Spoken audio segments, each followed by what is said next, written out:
안녕하세요. 김유갑의 경제부동산입니다. 더 좋은 방송을 하도록 구독, 좋아요, 댓글 알림 부탁드립니다.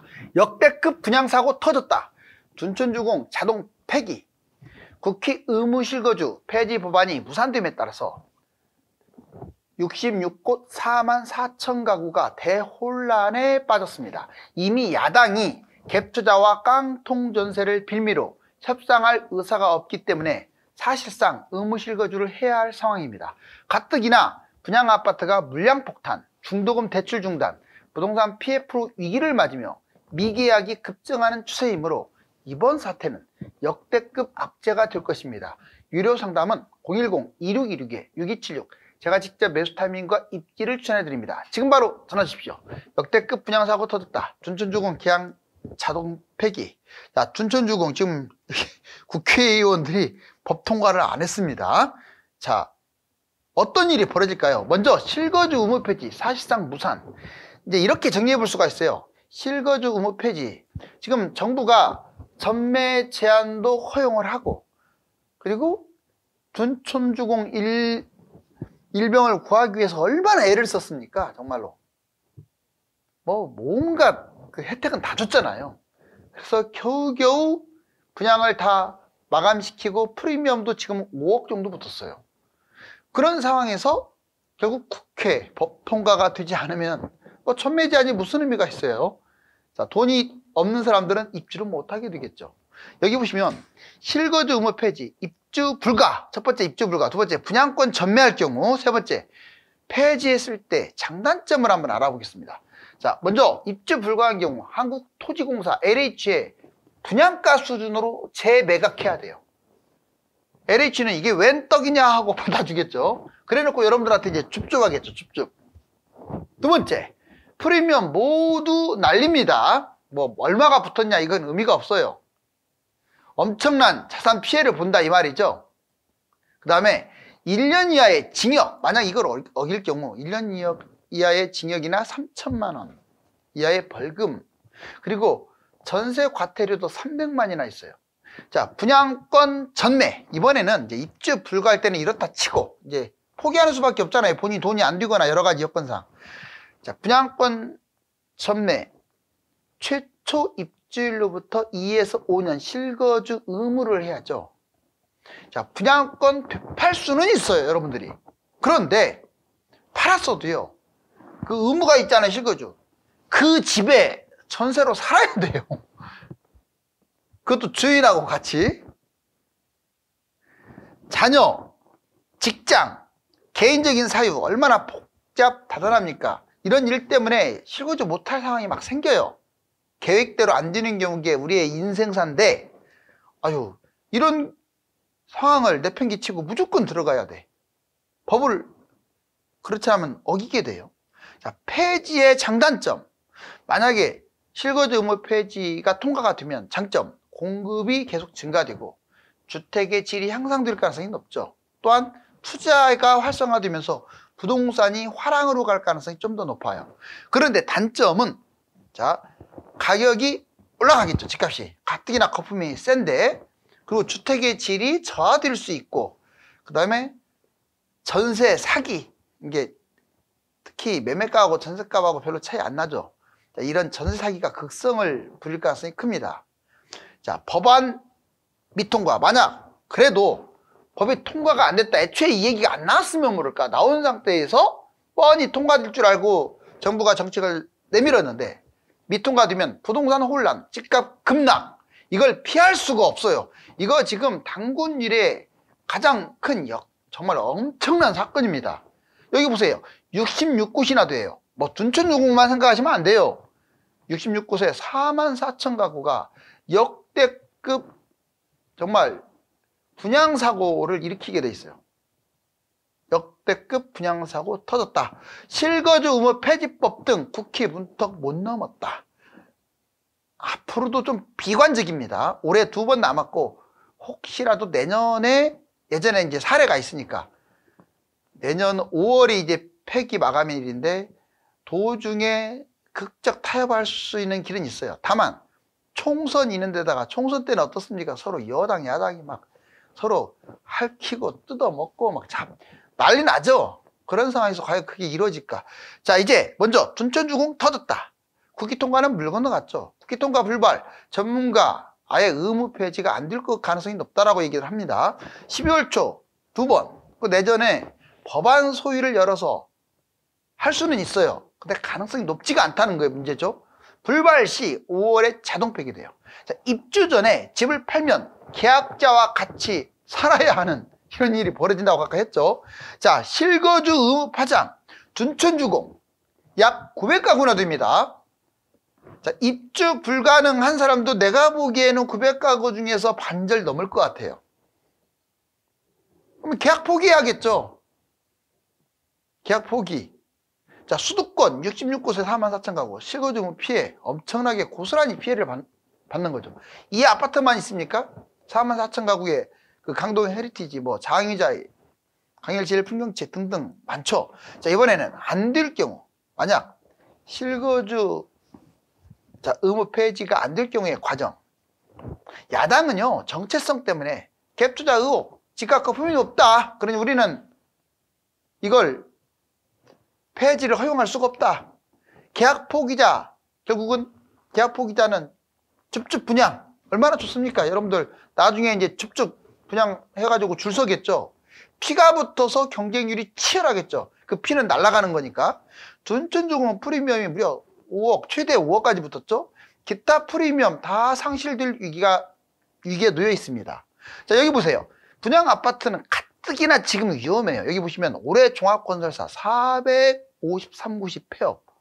내년 상반기 줄도산 터진다. 정말 많네요. 여러분들 건설사가 지금 줄도산, 가뜩이나 PF 대출 이것도 제대로 받지 못하고 뭐 원자재까지 급등하고 이런 모든 여건이 지금 악재들이 다 몰려 있어요. 또 하청업체 거기 돈 주고 나면 남는 것도 없고 분양가가 그렇다고 싸지도 않아. 자, 분양아파트 위기, 물량폭탄, 중도금 대출 중단, 부동산 PF 위기. 먼저 물량폭탄 보세요. 자, 3기 신도시 포함 분양 물량이 270만 가구. 누가 그럽니까? 물량이 적다고. 그 올해 내년 초에는 적겠죠. 그리고 서울은 계속 적겠죠. 땅이 좁으니까. 서울에 어디 분양할 데 있어요? 재개발, 재건축 위에 집이 되는 거기 때문에 서울은 영원히 부족해요. 그런데 경기도는 달라요. 사정이. 지금 툭 하면 1기 신도시, 2기 신도시, 3기 신도시만 있는 게 아니라 택지지구. 이번에도 3기 신도시 택지지구 50군데 이상을 지어요. 그걸 누가 다 들어갈까? 또 이 물량이 터지게 되면 예전에 2009년부터 거의 14년까지 거의 대폭락하듯이 또 그런 일이 벌어질 수도 있어요. 대부분 수도권에 집중됐다는 게 문제입니다. 뭐 수도권이라고 할 수도 없어요. 경기도하고 인천에 집중됐어요. 할인하고 떨이 분양하고. 자, 분양이 무려 270만 가구. 여기에 이것만 있습니까? 여러분들 다주택 또는 빈집, 뭐 법인, 그러니까 잉여 집이 남아도는 집이 730만 합쳐갖고 1천만 가구. 그래서 우리는 1천만 가구 빈집이라고 합니다. 중도금 대출 중단. 자, 정부 대출 축소. 가계부채가 심각해요. 그러니 당연히 정부로서도 이제 더 이상 방관할 수 없죠. 자, 국내의 기관들이 매일 지금 하루가 다르게 가계부채에 대해서 경고장을 날리고 있는데 중도금 대출 중단, 은행 미분양 리스크 관리를 하고 있습니다. 자, 금액대별, 주택수별, 중도금 DSR 제한. 이미 예외, DSR 예외도 사라진 것 같고요. 전세라든가 중도금이라든가 이런 데도 DSR이 적용될 가능성이 높아졌어요. 왜? 너무나 지금 가계부채가 심각하니까. 연체율도 문제고. 부동산 PF 위기. 만약에 우리나라가 경제 위기, 금융위기가 터진다면 부동산 거기에서도 PF 위기가 1번입니다. 그 다음이 가계대출이 되겠죠. 자, 올해 종합건설사 453곳 폐업, 줄도산했죠. 부동산 PF 브릿지론, 이거 이자 처음에 자기 자본은 10%밖에 안 돼요. 보통 시행사가. 그래 놓고 이 브릿지론, 거의 정말 10%가 넘어가는 살인적인 금리죠. 이걸로 하는데 이걸 잘 안 해줘요, 지금. 은행권이. 본인들도 힘드니까. 그렇게 되면 뭐 부도 나겠죠. 고금리 장기화, 특히 고금리, 금리가 높잖아요. 받아도 문제죠, 갚으려면. 그러니까 고분양, 공급 폭탄으로 미분양, 미계약이 급증. 어떻습니까? 지금 경쟁률이, 청약 경쟁률이 적게는 12대 1, 많게는 뭐 100대 1까지 갔던 곳들이 최근에 갔던 한 6, 7개 아파트 대단지들이 어때요? 다 지금 미계약돼 갖고 줍줍하고 있잖아요. 분위기가 썰렁한 것도 영향을 주지만 분양가가 너무 비싼 거야. 이제 부동산 이상징후, 그러면 구체적으로 한번 볼까요? 지금 현재 자 집값 이상징후들이 6가지 정도로 요약을 할 수가 있어요. 일단 첫 번째, 고금리가 장기화, 적어도 내년 상반기까지는 고금리가 지속될 가능성이 높다. 물론 미국 금리가 더 이상 올라가지 않으면 이제 꺾이겠죠. 아무튼 미국 금리 인상 기조 때문에 그래요. 두 번째, 더 심각한 건 정부 대출이 이제 사실상 강화됐습니다. 이래서 내수자가 달라붙지 않는 거예요. 뭐 경제가 안 좋아서, 여러분들 항상 생각할 때 물론 경제 안 좋아갖고 좋을 건 없지만 경제가 안 좋아서 집값이 폭락하나 이런 경우는 없어요. 자, 40년 사이클을 봐보세요. 경제가 안 좋아서 집값이 폭락한다? 못 간다? 물론 뭐 들어갈 수는 있겠죠. 경제 위기가 터져야 돼요. 불안 갖고는 되지 않습니다. 위기가 터져야 집값이 폭락을 하는 거예요.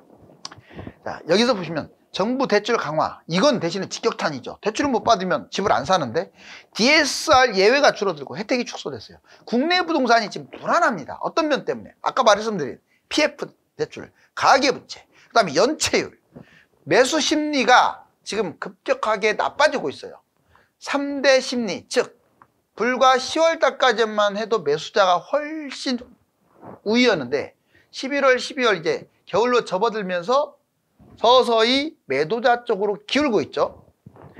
매물이 많이 늘어났습니다. 서울 88만, 수도권 25만, 전국적으로 약 50만. 매물은 늘어나는데 거래는 안 돼요. 자, 마지막으로 분양 전망 지수, 분양을 전망하는 이 지수마저도 꺾이고 있어요. 3개월 연속 추락. 자, 이제 한국 기업 부도 2위, 부채 2위. 아까 가계부채, 지금 한국은 가계도 심각하지만 기업도 심각합니다. 한국 기업 어쩌나 부채, 부도 증가 속도가 세계 2위예요.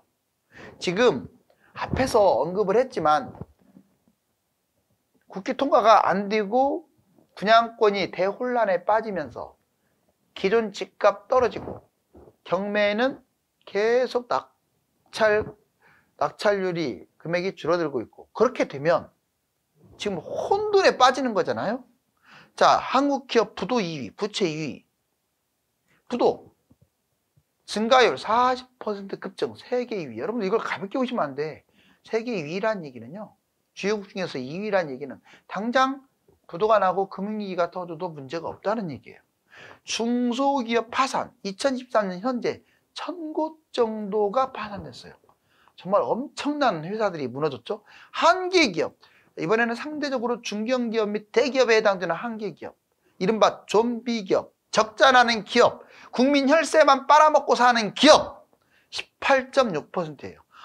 부도액이 무려 3조 6280억. 엄청나죠? 말이 그렇지 조 단위면 이거 몇백억 갖고도 부도나고 난리 나는데 조 단위면 이거 지금 국가 지택 문제도 생겨요. 자, 이번에 기업 부채 세계 증가 속도가 2위입니다. 부도만 문제가 아니라 지금 부채도 문제야.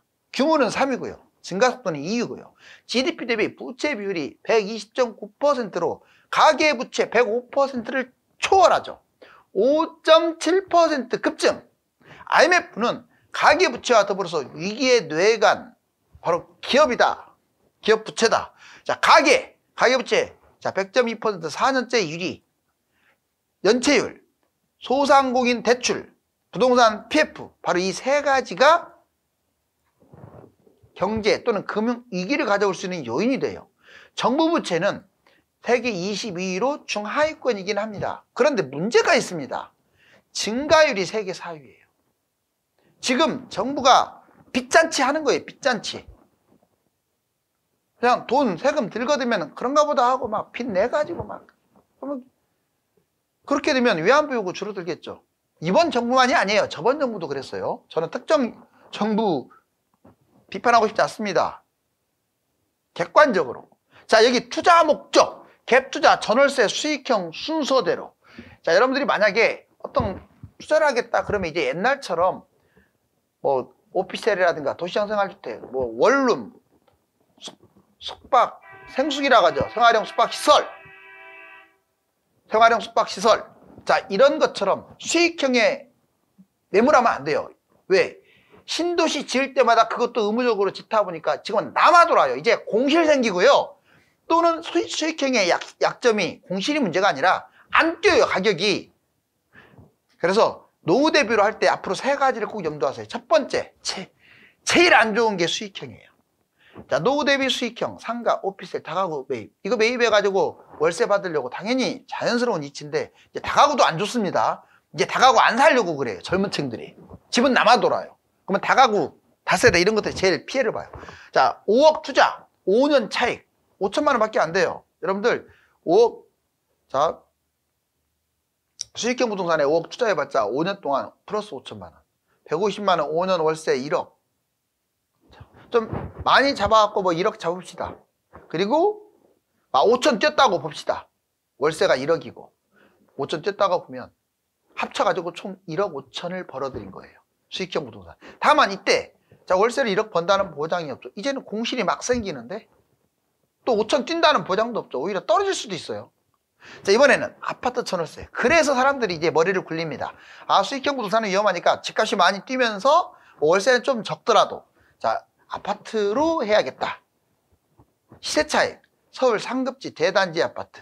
자, 5억짜리 갭 투자를 하면 이제 안 되고 5억 월세를 받으려면 5억 돈을 다 투자해야겠죠. 그리고 5년 동안 5억을 다 집어넣었다고 봐요.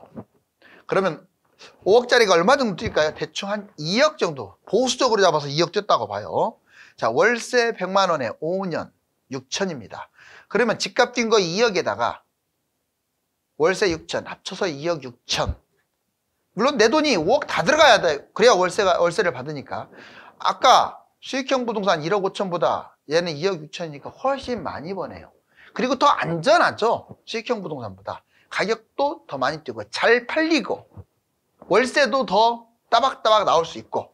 자, 꼭 기억하세요. 이번에는 아파트 갭 투자, 시세 차익, 서울 상급지 중심으로 갭 투자를 하면 5억 갭 투자하면 10억짜리를 잡을 수 있다는 얘기잖아요.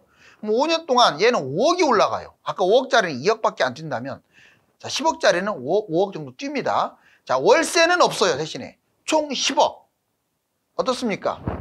지금 게임이 안 되죠. 이 세 가지 중에서 여러분들한테 맞는 거. 다만 투자 목적에서는 3번 아파트 갭 투자가 맞고요. 다만 여러분들이 이제 그러면 나는 월세 받고 싶은데 돈 어떻게 할까요?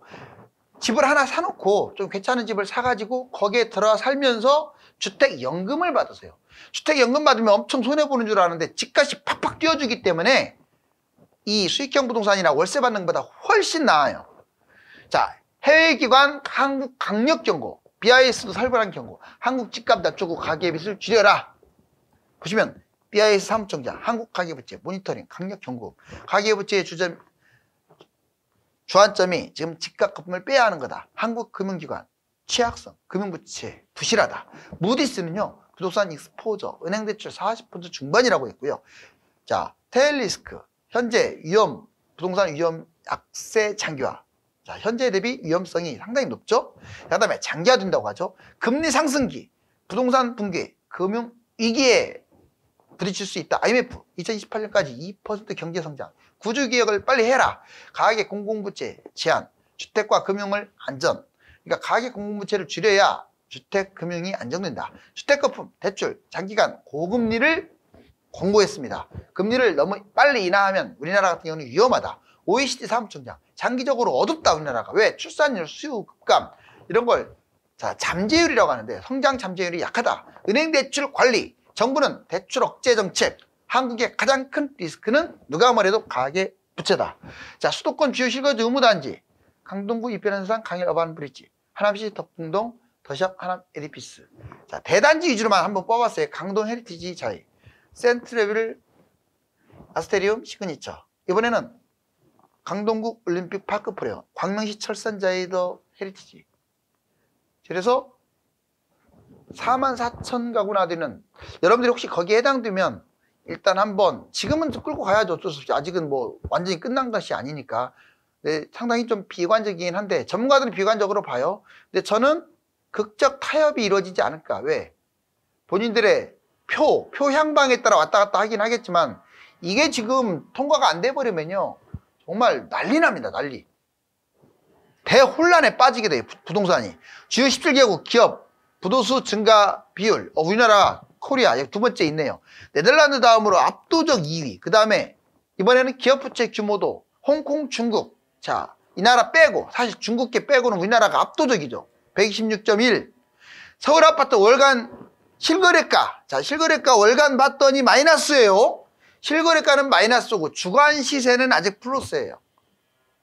자, 이번에 서울 분양미 입주권 거래량. 아까 그러한 사태가 벌어지다 보니까 의무 실거주가 폐지가 안 되다 보니까 분양 입주권 거래량이 확 줄어들었어요. 세 건이 뭡니까? 자, 이제 이런 날이 올 수도 있어요. 30% 할인. 그리고 이런 거 막 주죠. 아파트 분양받으려고 뭐 차를 공짜로도 주고 모든 혜택 주면서 아파트도 30% 할인. 하루가 멀다 하고 경제불안, 은행권 부실, 건설사 줄도산 등의 이슈가 터지고 있습니다. 그렇다면 12월부터 집값은 얼마나 추락할까요? 감사합니다.